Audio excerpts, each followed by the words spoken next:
I'm just going to kick it off and introduce myself. I'm Dr. Disha Narang. I'm an endocrinologist, obesity and culinary medicine specialist, and I'm director of obesity medicine at Endeavor Health, just outside Chicago.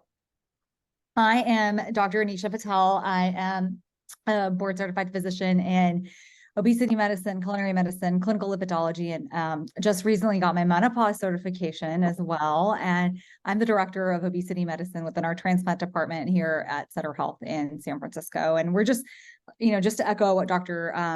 Narang said, that we're just really excited to be here with all of you. We understand that there's just so much like misguided information out there when you're trying to improve your health, when you're trying to learn more about weight management. And we really want to be that evidence-based resource for you, that no nonsense resource for you to hopefully take away some pearls and actionable steps from this podcast. So definitely check out part 1 if you haven't had a chance to, but we're just excited to be here. Yeah. And the reason that we're saying part 1, really important to understand the physiology of why we gain weight and lose weight. And after that, we need to understand how do we treat it. So much of this is our hormones. So much of this is physiology. And as we had mentioned at the last podcast, it's not a disease of willpower. So it's not because, so-and-so ate too much dessert or just, ate too much in general. There's so much of a neurohormonal component here. There's so much of a metabolic component, so much of a genetic component and environmental as well, that is all coming together, to cause either weight loss or weight gain. And so some people might put it on faster than others. We all have, those family members that no matter what they eat, they're going to stay the same weight. And then others, they always say, oh, well, if I look at a cookie, I gain weight. So everybody is sort of set up differently. And so the number one message from both part 1 now and part 2 is that this is a chronic disease that we treat long-term, and it is not a disease of willpower. And it has so many different, reasons for why someone may gain weight. So we want to definitely just start with that. And we also want to, validate that your symptoms as you transition into menopause, as you're in menopause, are not in your head. They're not in your head. This is true, changes that are happening. This is biology that's happening in your body, and it's not in your head. It's not your fault.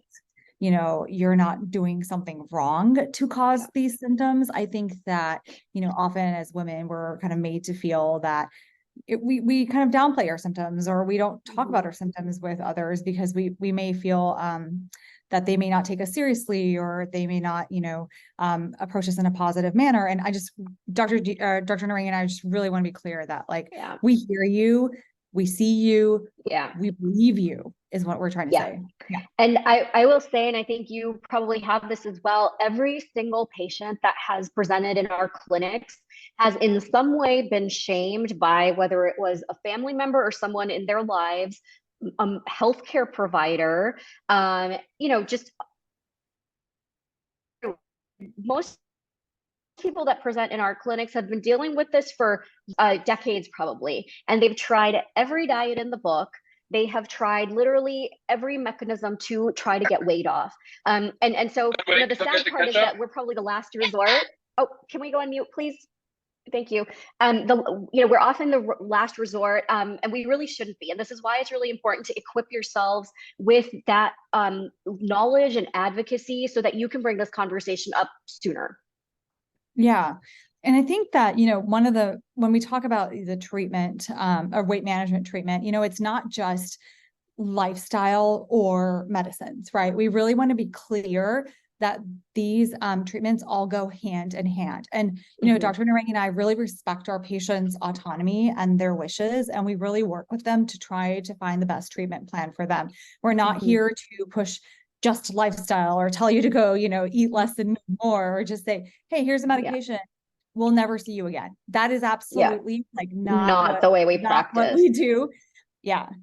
And then the other thing I wanted to say is that the other sentiment that we often see is that it's a failure to start on treatment, after trying all these other, diets and things like that. So it's really, really important to understand that long-term success of this chronic disease called, obesity or overweight, long-term success is truly when we marry the lifestyle and the therapeutics together.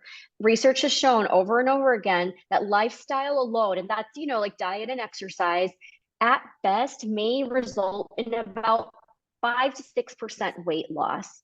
All right. So for some people, that might be adequate, and that's completely fine. For others, it may not, and that's okay too, because we have actually mechanisms to treat this. Yeah. And then the one other thing that we really want to emphasize is that, the treatment is not centered on, achieving a certain body size or shape or weight, right? Like I don't give my patients goal weights to achieve, right? No. It's very individualized. We really look at health outcomes and quality of life and what can we do to get our patients there? Because at the end of the day, is about living your longest, healthiest, happiest life. Right. And, unfortunately, as women, there's numbers all around us, right? Our age, our weight, all these things, right? How many calories we're eating, how many this and that. When did we and start so, periods? It's like, it's all these numbers that surround us and actually judge us for everything, right? And so we really don't care about the number on the scale. That is like literally the least of our concerns. It's important to obviously look at trends. And the reason why is that those trends are associated with improvements in our metabolic risk factors. And metabolic risk factors include blood pressure, cholesterol, diabetes numbers, sleep apnea risk, all these heart disease risk, all these things. So those are the things that we're really looking at. Like, okay, if this person lost such and such weight, what kind of metabolic factors improved with that treatment? And again, you could go from 350 to 300 and that's a win. You could go from 200 to like whatever 175 and that's a win. It does not matter. Yeah. And you're I healthier. Think people may not realize that when we talk about weight loss and health outcome improvements, like for instance, you can actually see improvements in blood sugar, anywhere from as little as 3 to 5% of your weight loss. And when we're talking about weight, what Dr. Narang and I are specifically talking about actually is adipose tissue, or adiposity is the medical term for body fat. So we're fat tissue. Fat tissue. Yeah. Sorry.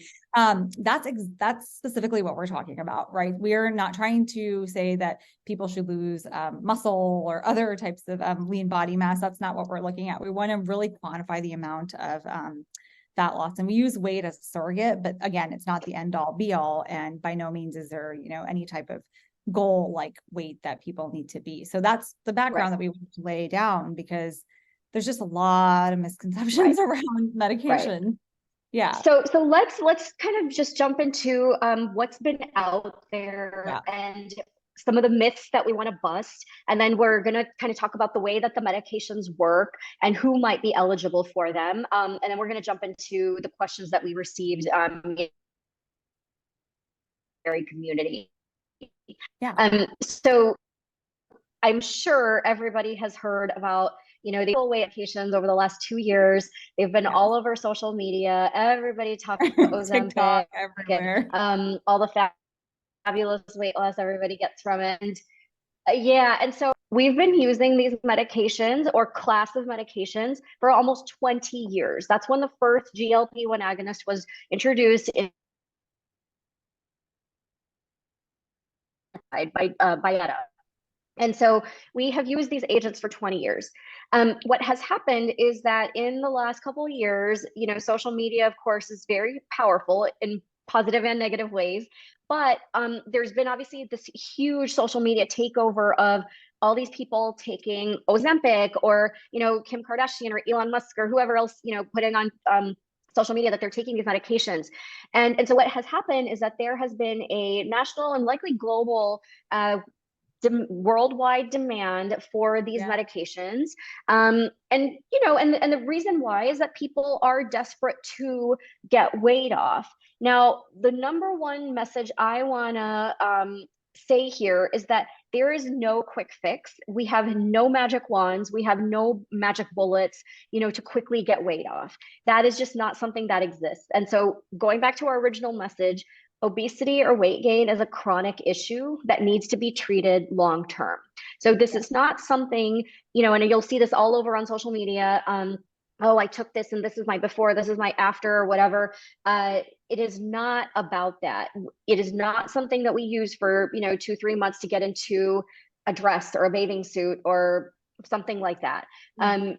People who take it should expect to be on it for a while. Yeah. And I think the other messaging that I see on social media is like, if I take the medications, I can just eat whatever I want. And that's absolutely, that's absolutely not true. Like Dr. Narang said, that these medications, this class of medications has been around for 2 decades, but of course there's been increased attention in the last couple of years. I will say some of that attention is maybe warranted, because for the first time, probably in all of the history of weight management, when Wegovy was approved in 2021, became our amazing most resources. Treatment. So, it became our most efficacious treatment. But it's in just to clarify with everybody, Ozempic and Wegovy are the same medication. But the pharmaceutical company approved Ozempic in 2017 for the treatment of type 2 diabetes at a slightly lower max dose than Wegovy, which was approved for chronic weight management in 2021. So again, same medication. So just to be clear. And number 2, there's no generics available. And we'll talk a little bit about that as well later. I know. Actually, one just asked a question. She was denied Ozempic because she's not diabetic. That's because Ozempic is approved for patients with diabetes only. And we'll talk about that in a little while. So the reason that you were denied by insurance is because you don't have diabetes. And Ozempic is only approved for people with diabetes. Even though it's the same drug as Wegovy. Again, this is an insurance issue, not a Dr. Narang, Dr. Patel decision. Things are complicated in that realm. They're the exact same medication. It's all semaglutide, but the pharmaceutical company and insurance has designated one for weight management, one name for diabetes. Yeah, it is. It's challenging. So so with these, and of course, we should add on that in November, was it, that tirzepatide was approved under the brand name Zepbound. Of course, I need to make this clear that both Zepbound and Mounjaro are the same medication. The same medication. It's like the same thing with, Ozempic and Wegovy, that one is approved for type 2 diabetes. And that's what the insurance companies are going to stick with as far as approval. And one's approved for weight management. So very confusing, I know. And one of the things that people have come into, and we'll talk about this more as well, this is a very broad topic, but a lot of insurances are denying therapy for weight management chronically. So that is just a whole other area of concern and problems in just the day-to-day treatment of obesity. But we are running into a lot of roadblocks to get that stuff approved, and we'll talk about that in a little bit too. Yeah. And I think, people may not understand or realize that, for instance, Wegovy wasn't our first GLP-1 agonist that was approved for weight management. There was actually another one in 2013 named Saxenda, or 2012. Liraglutide. Yeah, liraglutide. And so, again, Wegovy is the more efficacious. And that's marketed as Victoza for diabetes. Right. Well, so just let's break that down. So liraglutide is marketed as Saxenda for weight management and Victoza for diabetes. So all these medications, they have indications for patients with diabetes under one name and patients who need weight management under another name. There are also, I know, all over the media, we have, GLP-1s and Ozempic and stuff all over the place, but there are other medications that are FDA approved for weight management as well. And they actually can be highly useful for our patients, especially our perimenopause and menopausal patients. And we'll talk about that in a bit as well. I know we have lots of things to get to, but we just want to kind of give an overview of this starting. No, everyone's kind of been meant to, meant to believe that these are the only medications we use for weight management. But to be honest, there's several others. And especially when you don't have insurance coverage, I mean, we could do a whole podcast on that, because it is a whole different, beast, and it's frustrating for us and for our patients. And so just kind of talking about the social media thing one more time, before we sort of get into the mechanism of action and all of that. There's been a lot in the media also about compounded substances. There's a lot out there, like med spas and weight loss centers and things like that, there's a lot of compounding going on. And that has happened, of course, in the setting of these drug shortages, just because there's been unprecedented demand, of course, for these medications, but also the cost, right? So these medications out of pocket can be quite expensive, and a lot of different entities, whether they're telehealth companies or weight loss spas and things like that, oftentimes they will offer these like special concoctions of like semaglutide, and those are absolutely not FDA approved. We have zero safety or efficacy data on these substances, and quite frankly, I don't know what's being put into them. So we need to make sure that we are being as evidence-based as possible, and that we're being as safe as possible. We know that there's so much there's a lot of desperation, obviously, to lose weight. By 2030, that's in 6 years, 50% of our population is going to have a BMI in the obese category or above. This is very, very significant. It's a public health problem. However, we need to make sure that we're treating this in the safest manner. And so we don't agree with compounding with these substances. And quite frankly, there's a lot of, legality issues and everything that the pharmaceutical companies who patented these peptides, there's a lot of litigation going on around it. Yeah. And we want to just say that we understand why individuals may, turn to compounded medications, because it is frustrating and lack of insurance coverage. The medications are expensive, as Dr. Narang said. We can't find them, in certain doses. Actually, and so we understand. We're not blaming. Yeah, we get it. Here. Yeah, we get it. If you're on but what we're trying to say is that the compounded medications are not FDA approved. They are usually compounded with another substance, and you may not know what that substance is. There's no way for us to say that this is safe or this is going to actually work. And it's just not the risk that we're willing to take with our patients, because, the potential for harm definitely outweighs any potential benefits. Right, exactly. So that's kind of our 2 cents on that. And, if there's questions about that, we're obviously more than happy to answer that as well. So let's talk about how these medications work exactly. There's, tirzepatide and semaglutide work in slightly different ways. So again, semaglutide or liraglutide, those are our GLP-1 agonists, and tirzepatide has GIP and GLP-1. So those are 2 different kinds of hormones that we can use. And so the way that these medications, just as an overview, when we gain weight or when we even try to lose weight, our hunger hormones go up, right? And so the way that these medications often work is a couple of ways. It works at the level of the brain, and it works at the level of the gut. So at the level of the gut, it slows down gastric emptying so that you feel fuller faster. And then at the level of the brain, it helps to block the hunger hormone from talking to your appetite center. The GIP, GLP-1, there's different ways that works as well. That often works at the level of the fat tissue, the gut, and the brain.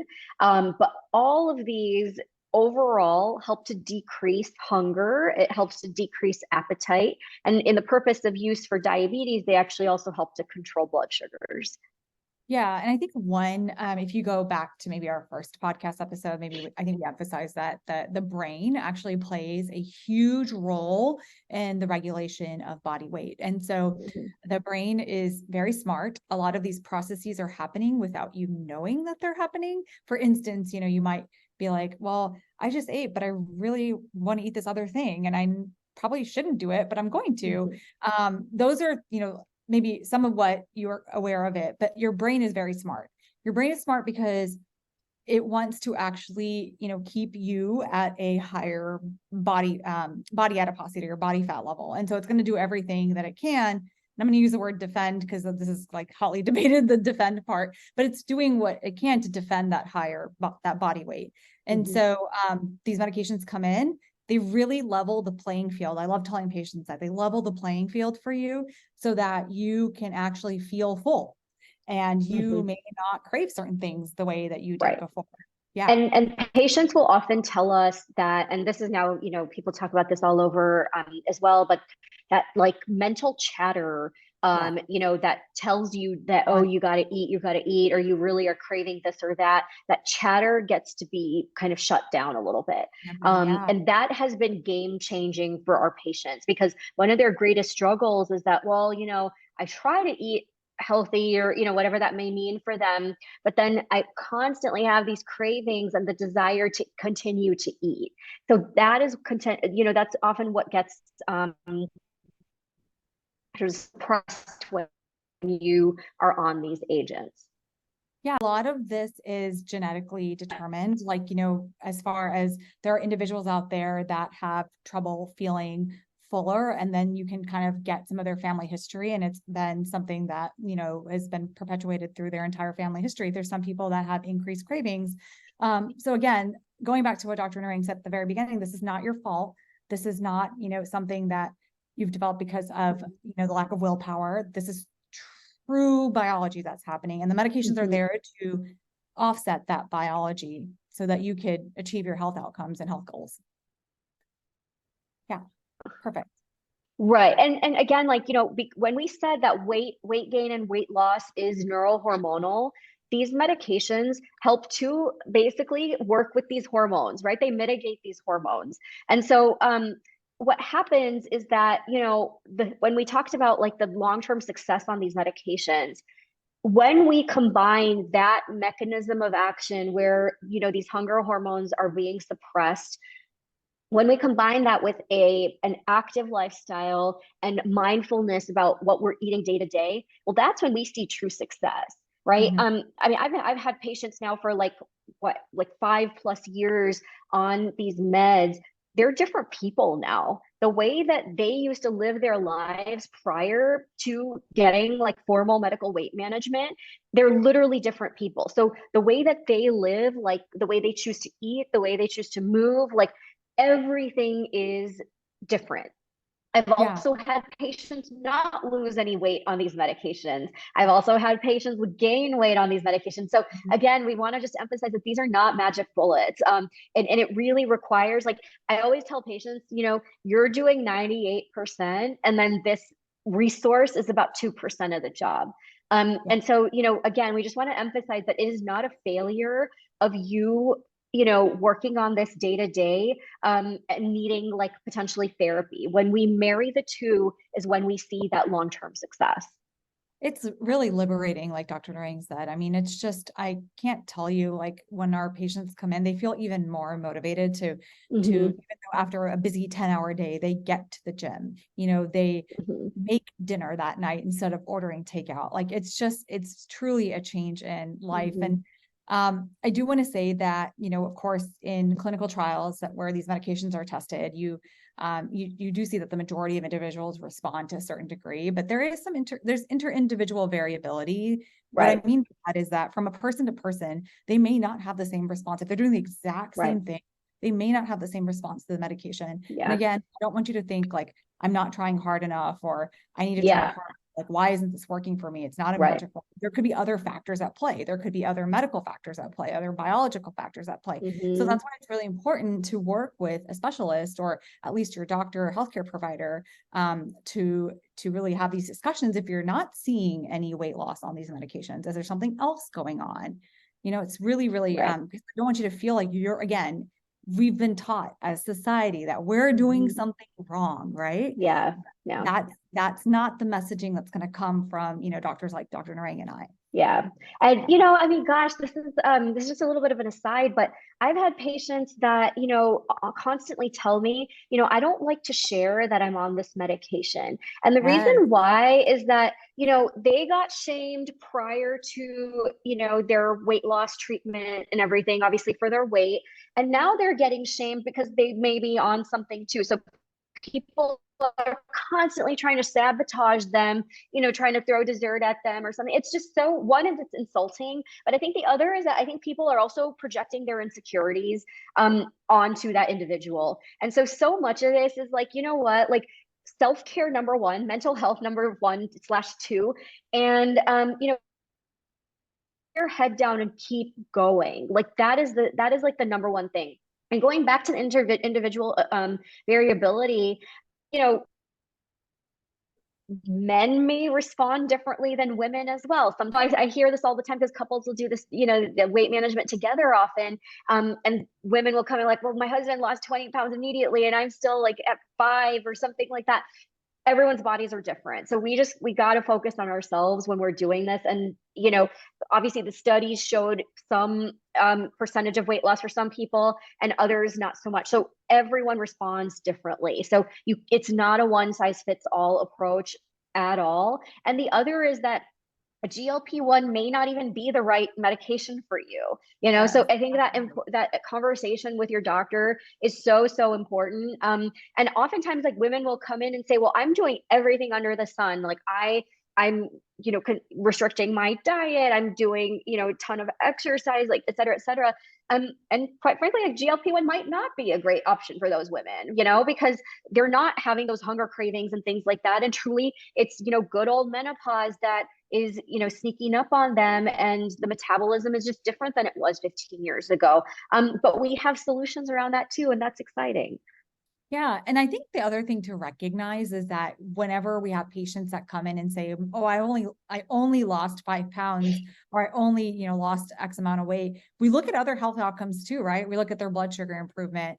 Maybe, their obstructive sleep apnea is better. Maybe their, knee pain is better. Like there are other things that we look at as far as measuring success of these treatments. And yeah, and these studies with these medications, while they're not indicated for treatment of like high cholesterol, high blood pressure, etc., with treatment, long-term treatment with the meds, we've seen improvements in systolic and diastolic blood pressures, your HDL, lowering of LDL, and then with semaglutide, which is Wegovy or Ozempic, in patients even without diabetes, we saw 20% reduction in cardiac events. Like that's life-saving, right? Yeah.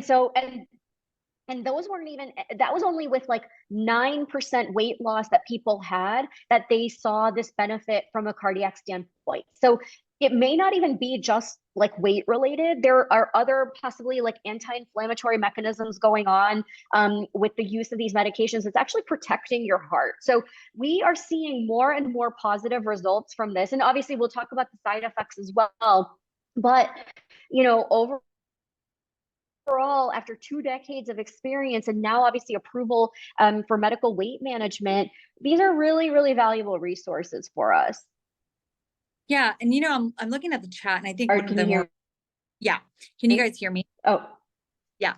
So I'm looking at the chat. One of the common questions that's coming up is how long do I have to be on these medications? That's a question that's popped up a few times, and I don't know if we've maybe if Dr. When we say chronic, so when we say chronic therapy, we mean long term. Yeah. So theoretically, you can be on these meds for years and continue to do fine. And the one caveat that I want to say to this is that nobody ever asks the question if they need to be on medication long term for diabetes, high blood pressure, high cholesterol. Those are chronic diseases, just like weight gain or obesity, right? So what happens is that, however, if we treat long-term obesity, we don't have to then potentially need medication for cholesterol, diabetes. You can honestly like reverse some of it, at least for a lot of people.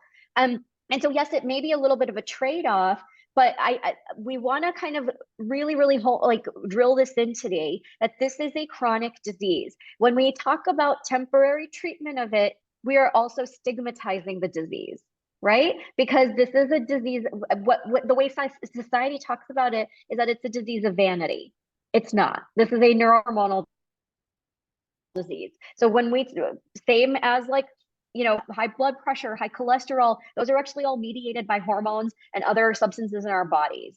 So when we talk about treatment long-term, that's exactly the same as any other of these other chronic conditions. Yeah. I mean, society has really just, like perpetuated the drop 10 pounds quick narrative, and that's just Yeah. not what we're And looking if for. and if you see an advertisement for something like that, like please run. Like that's not a Yeah. reasonable tested mechanism to lose weight. There's zero quick fixes around this. I'd rather someone lose 10 pounds over a year rather than doing like a random diet and lose it in a month or two. Because what ends up happening is what's called yo-yo dieting. You might lose some weight, you come back up, you might lose some weight, and then that just unfortunately can be really demoralizing for an individual. It can get difficult for them to improve their health, can affect their mental health. I think that's like very important here, and really disrupt their relationship that they're having with food. I mean, we have to eat to live. Like there's no way around it. And single day is a struggle because you're constantly, having to have this battle. Like it's exhausting. It's exhausting. Yeah. Yeah. And so before we kind of get into some of the specific questions, I do want to also touch base on side effects of the medication. So we've talked about a lot of the benefits and the way that the medications work. One of the common side effects is GI distress. And so when we, that's one of the number one reasons as to why someone might stop the medication, would be like nausea, vomiting, stomach upset, constipation, things like that, like dyspepsia. And so GI complaints are the number one reason why one would stop one of these medications like semaglutide or tirzepatide.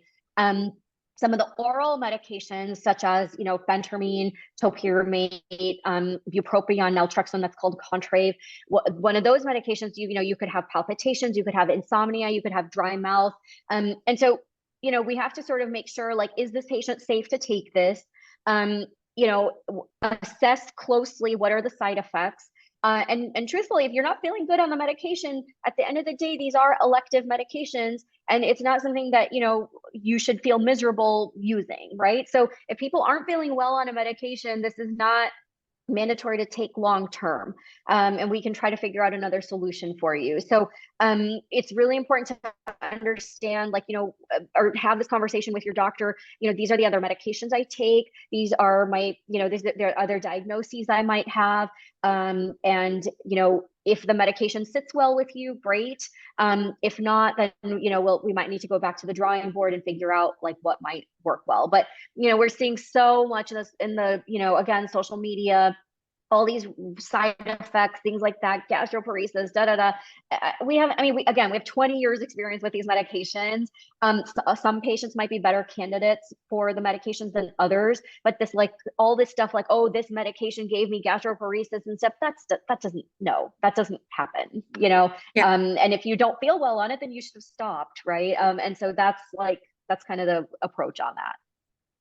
Yeah. And I would say that, I want to also just really, before we get to questions, touch on the other medications that we use for weight management. And we're not going to be able to do this justice in this like short amount of time, but yeah, like just know that we need like part 3, 4, 5, I think. So there are other medications for weight management that are oral medications that you take by mouth. And so some of the ones that are maybe we use more commonly in women transitioning or individuals transitioning to menopause is Qsymia and phentermine. And so Qsymia is a brand name for a medication that has two different components. One is phentermine and one is topiramate. And these medications have been around for a really long time. In fact, phentermine was one of the, like the first approved medication for weight management back in the 1950s, and we're still using it to this day. It's a medication you take daily. We start at the lowest dose and we up titrate to the highest dose based on an individual's response. Dr. Narang and I like to keep our patients on the lowest efficacious dose that's working for them. We're not trying to, put you on more medication than you need. And so this is a medication that's an option for many individuals. It's cheaper. Even there's a special program. Out of pocket. Cheaper out of pocket. It's like, if you don't have insurance coverage for it, I'm not saying that this is cheap, but you can actually get it for it's $99 a month, I think, right? Yeah, it's less than $100 a month through the special program that's had. if you actually take generic phentermine or generic topiramate, which we often have, we often prescribe, those are both available as separate components. Those are really inexpensive medications. I mean, even if your insurance doesn't cover phentermine, like it's really inexpensive out of pocket. And, it is an option available depending on your health history. Obviously, again, you want to work with somebody who's going to assess your whole picture and not just hand medication and send you out the door. Right. And then, one other thing, since we're talking about like therapies for weight management, we don't want to discount bariatric surgery either. That is also a very, very powerful resource to help with long-term weight management, just like medication. And potentially for severe obesity, that's the best therapy out there. So, again, surgery is not seen as a failure of lifestyle and medication. For some patients, that might be the best option available. And that's also a perfectly reasonable approach to take as well, given the right situation. Yeah, I just want to really emphasize that sometimes the bariatric surgery is seen as extreme, but I really want to put this in context for everybody, okay? Bariatric surgery can actually prevent other huge complications down the line. For instance, one of the most common causes of liver transplant in this country is actually a type of liver disease that's associated with obesity. And you could actually prevent that from happening. You may be able to prevent heart disease from happening later. You may be able to prevent, limb amputations happening from uncontrolled diabetes. So let's put this in context when we're talking about, when people say bariatric surgery is extreme, it can really improve people's quality of life and health outcomes under the right, appropriate care, right? Again, right. Wait, have surgery and then you go on your way and then you never come back, right? That's not. I've seen people regain. We've seen people in our clinic regain weight after they had surgery 10 years ago. So just like a resource like medication, we have to be maintaining our day-to-day lifestyle to have surgery work long-term for us. There is literally zero magic fixes to the disease of obesity. And so we just want to make sure that we outline all that people have. And that's where discussions become important, because it's not just Ozempic that fixes everything, and because everybody's hearing that and on social media and everyone wants it. There's several other mechanisms to help people get weight off long-term in a successful way. And the way I often think of it is that, if you've been struggling for however many decades with obesity, any of these treatments, that means that we get to buy back years of your life later. So I could care less about what you're going to look like in 3 months. I care about what you're going to be like in 25 years, because this is long term. And that's where lifestyle becomes so important, because yes, we have these amazing resources, but if you are eating in a certain way, and you can actually picture yourself eating that in the next 20 to 25 years of your life and being satisfied, well, we've got a great solution here, right? We've got a really great plan for you ahead. However, if you tell me, oh, I'm going to do the whole 30, I'm going to lose this and this weight, I mean, in my head, I'm like, well, good luck. I'll see you back in a couple of weeks when this is difficult to sustain, right? So we got to figure out what are you going to be able to do for 25 years, make it consistent and make it sustainable. Yeah. The other thing I want to say about bariatric surgery, just real quick, is that the most common procedure is a gastric sleeve, and it's safe. Look, it's the complication rates of a gastric sleeve are no more than gallbladder removal. So it's really, the technology has evolved. I mean, we're doing these procedures at major centers on the regular. And so again, don't let anyone tell you that it's too extreme. It's just not. Yeah. And again, the whole extremity part of this, with treatment and surgery, it literally goes back to the stigma around obesity, right? Again, no one's going to bat an eye to getting heart surgery. And I mean, obviously that's for different causes, but it's going to help your heart. Weight management surgery is going to help your weight, which might actually save your heart in the long term. So it's really, really, the stigma is so pervasive. And it's really important that we start to shift kind of this societal emphasis on it. We probably need to get to questions, because we have 20 minutes left. Yeah. So one of the chat is, are there any contraindications to medications with inflammatory bowel disease? And I will say that there's no known hard contraindications. However, if somebody has uncontrolled inflammatory bowel disease, especially if we're using medications like, Wegovy or Zepbound, we want to make sure that those GI symptoms are under control. Like we really want to use these medications in controlled inflammatory bowel disease, because God forbid, if you start developing GI symptoms, like we're not going to really know if it's a medication or are you having, or the disease. Disease. Yeah. And so and of course, like you don't want to start this medication if you're feeling ill, if you're losing weight because of the flare from the disease. Like that's not a healthy way to lose weight. And so there's no hard contraindications. Conversation with your doctor or healthcare provider. I work with the GI doctors all the time when I have patients with IBD. We make sure that we're all on the same page when we start treatment. And so just want to have that conversation.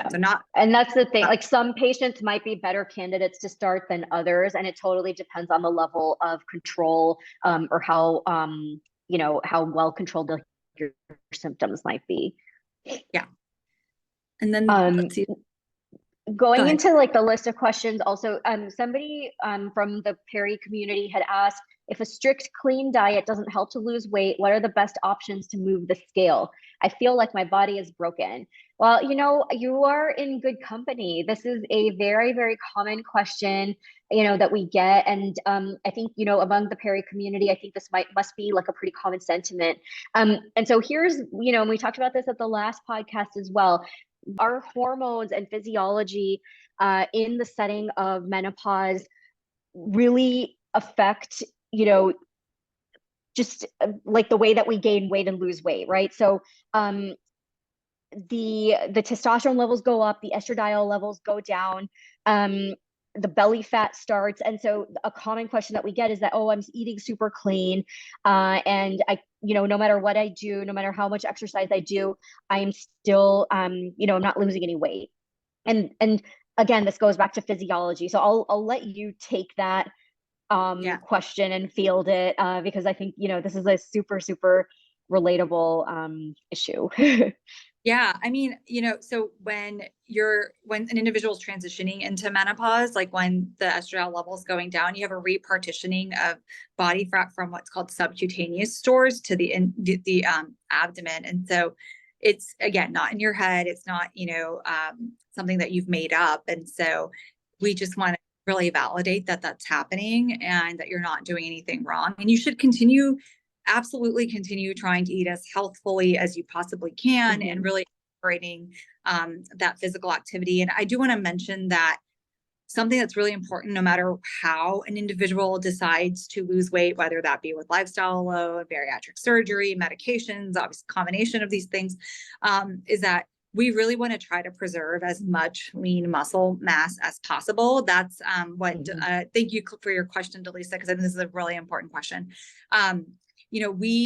We want, again, it's the fat loss that we're targeting. We don't want you to lose bone mass and lean muscle mass. And how we do that, or how we mitigate that, is having adequate protein intake, which is going to be a very individualized goal, combined with strength training, or what we commonly know as resistance training. I will argue that that is one of the most important things that individuals can do as they're transitioning into menopause, obviously well before menopause. But if you don't have a routine, like, really trying to find that activity that you like, it's really, really important. We lose muscle as we get older, which causes a lot of other problems. So please be very, and also just weight loss in general causes muscle loss. And so, the medications that we currently have FDA approved, they're showing less and less lean muscle mass loss, right? And some of the medications that we actually have in the pipeline are going to be more muscle preserving. So it's an exciting time to be a weight management specialist, because there is a lot of cool stuff in the pipeline that potentially will have, even greater effect on long-term weight loss. But the muscle preservation is a big part of this. And so with, any sort of weight loss, muscle loss is, a common thing. And that's where, constant, like, sustainable resistance exercise becomes that much more important. Yeah. And I want to also say that as an individual is transitioning into menopause, you can have these really debilitating symptoms that can make it very difficult for you to exercise or do strength training. And so it's really important to talk to your doctor or healthcare provider about getting hormone therapy or what's commonly known as hormone replacement therapy for those symptoms, right? We want to make sure that those are under control so that you can continue doing all of the things that you need to do to stay healthy. Yeah. Right. And you can use so somebody asked about kind of medications and hormone replacement therapy and for medications for, and I mean, we have patients on hormone replacement therapy and all the time. There's no contraindication to that. So, right. yeah. Right. There's a question here. What are the effects of weight loss medication like Wegovy on hormones and bones? There's not necessarily too much of a relation there. In fact, you might feel better because you're able to get the weight off. You feel more toned potentially if you're ongoing with resistance exercises. With bone loss, it's not so much the Wegovy or anything that has anything to do with bone loss. It's the fact that someone's transitioning into menopause. So that alone causes bone loss. And so it's, this is, a whole other topic, but we need to make sure that you are on calcium, you're taking vitamin D, and that helps to prevent bone loss. Again, resistance exercise is a major component of that. Yeah, I did actually, because I saw that question, I did look to see if there was any literature out there. There really isn't. Yeah. These GLP-1 receptors that we're talking about, right? We already talked about they're in the brain, they're in the gut, they're in the heart, they're all kind of around the body. So I think as time goes on, we'll get literature on direct effects of these medications don't have that data right now. The other is that, there's often, we talked about this already, but what happens when you go off of the medication, off of weight loss drugs? Are they a lifetime commitment? So again, let's come back to this, that these are long-term chronic medications, just like cholesterol medication might be, or just like blood pressure medication might be. So when we take off our medications for diabetes, blood pressure, and cholesterol, what happens? All those things go back up. So when we take off our weight medication, weight goes back up as well. There are some studies ongoing to understand, can we maintain that weight loss if we start to decrease the dose of it? However, anecdotally, over and over again, this is the number one question I get as well. How long do I have to be on this? And what happens when I come off? Because one, obesity is stigmatized, or weight gain is stigmatized, and people want it to be a quick fix.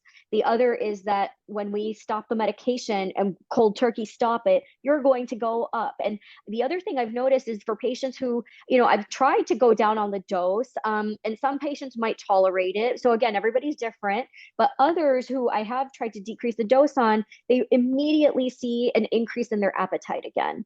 And so again, you're taking off the suppression on the hunger hormone. So when we stop that suppression, well, our hunger hormone gland goes up. That's why we regain our hunger, regain our weight. Yeah. And this has been, shown in clinical trials, really controlled situations where, everyone's following a diet and exercise. There's that majority subset of people that are going to regain the weight. Again, this has to be done under medical supervision. So it's a conversation with your doctor. If you're really I just want to be on the lowest dose possible, or I really want to try to get off of this medication for whatever reason, then that's a conversation to have with your doctor. Because the last thing that Dr. Narang and I want is that somebody stops at cold turkey, gains weight, feels ashamed, and doesn't come back. Yeah. We don't want that. We safe haven for our patients to come and express, their deepest, darkest thoughts, really, because it's challenging. They've struggled so hard with this their entire life, and we want to be that safe haven for them. We don't want them to feel like they can never come back. Right. And and it's not always progress too, right? Life gets stressful, things happen. Pandemics happen. And I had lots of patients that regained weight while on medication, at the height of the pandemic. And they came back afterwards, and we restarted medication. So not even restart, I'm sorry, we didn't restart medication. They were already on it, but so much of it is getting back on the wagon to restart that lifestyle. And so again, the medication at the end of the day is just a resource, but sure, it can be a powerful resource. And the sustainability and consistency of both the lifestyle and medication together is where we see, that long-term success. There was a question here: how to lose weight without medication during perimenopause, recommended supplements and vitamins. Well, this is again a whole other topic. There are no supplements or vitamins approved for long-term management of weight. None. supplements are also not FDA approved. So you could go into GNC, spend hundreds of dollars every month, to get some fancy supplement or whatever that, advertises weight loss. And it's literally money down the drain. I will be so clear, like cut and dry about this. There is nothing approved. And the other is that there's often several side effects linked to some of the popular weight loss, supplements that we hear about, liver failure being one of them. And that's scary to me. No, it's scary. And there was actually a study that was done like several years ago that looked at different kind of popular weight loss supplements. And what they realized is that they were tainted with other substances or medications that people didn't know about, like other hormones like testosterone, like or thyroid, thyroid hormone. Like, I mean, you can become thyrotoxic on those things. You can be in the ICU with an arrhythmia when, if there's been something laced with like thyroid hormone, like, and we see this commonly. This is not like,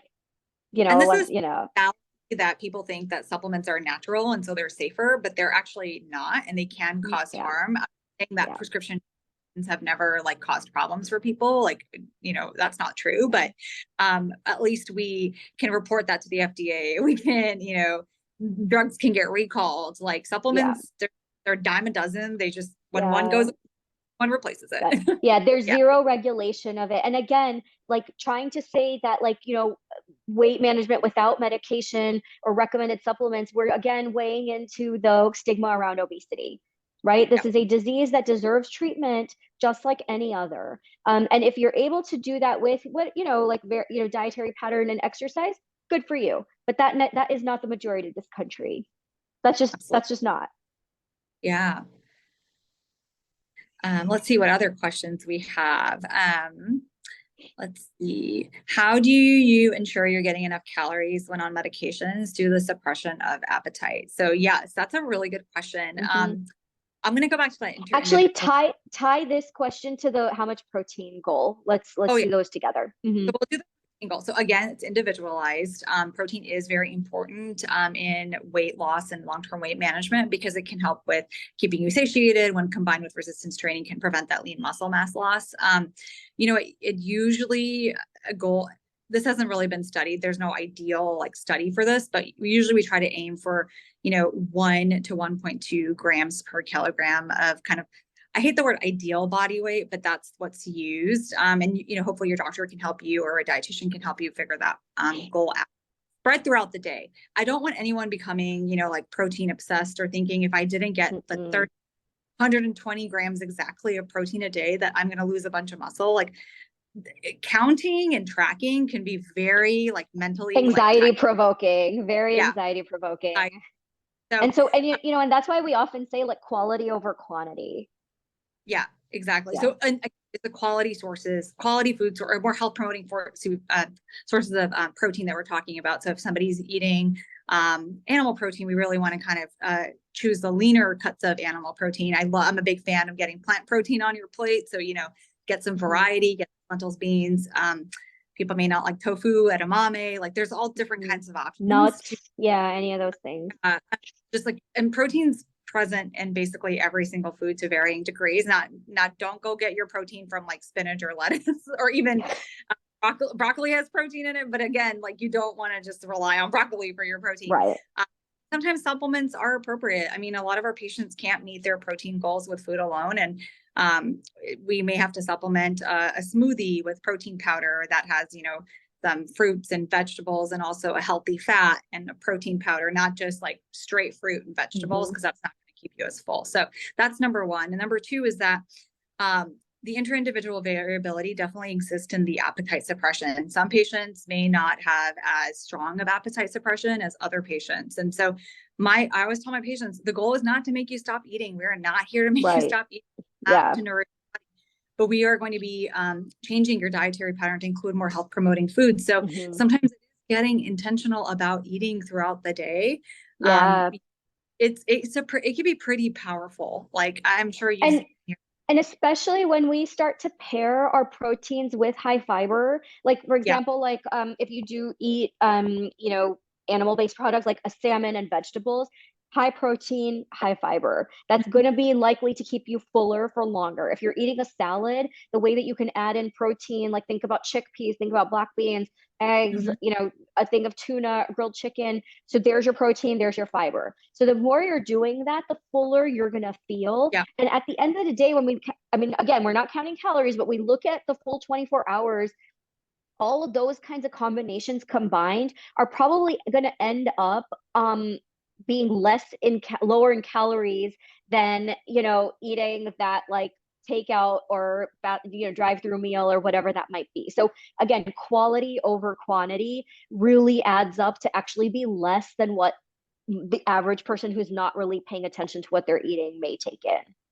And then also don't forget hydration. Like again, appetite suppressant, you may not feel as thirsty. And so you definitely want to be mindful of, keeping that water bottle. I have a water bottle in every room, I have a water bottle in my office, my living room, my bedroom. I mean, it's just like keeping that water around so that you're staying hydrated as well. So again, something's going to be intentionality around eating, and you may feel the appetite more in the beginning when you're starting the medication or when you're going to dose, and it may level out over time. Because again, biology is still playing its role, right? But it's just hard for it to do it now because it has a medication on board. The other thing, actually, I want to just interject is that plateau is a normal phenomenon as well. Like it's not always a downhill slope with weight loss, right? And so eventually you may plateau, but weight maintenance is still success versus what it may have been previous to potentially starting therapy. So I have this commonly in my clinic as well, that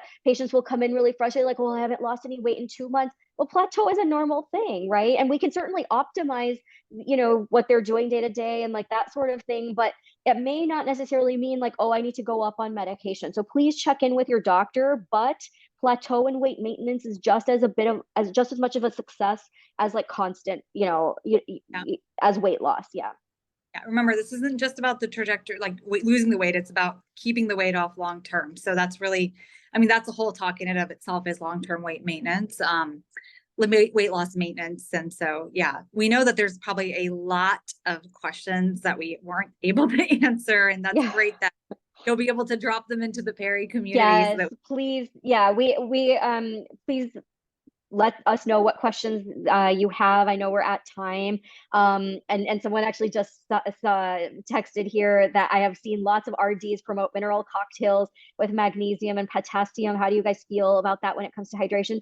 Just eat your fruits and veggies, like eat like a healthy diet. Like, drink your water. Like, you don't have to add any of this stuff into your food. Like if you're eating normal fruits, veggies, lean proteins, you're getting exactly what you need. You don't have to be spending that extra money on like all these supplements and things. And there will be lots of people on social media that promote various like detoxes and cleanses and supplements and things like that.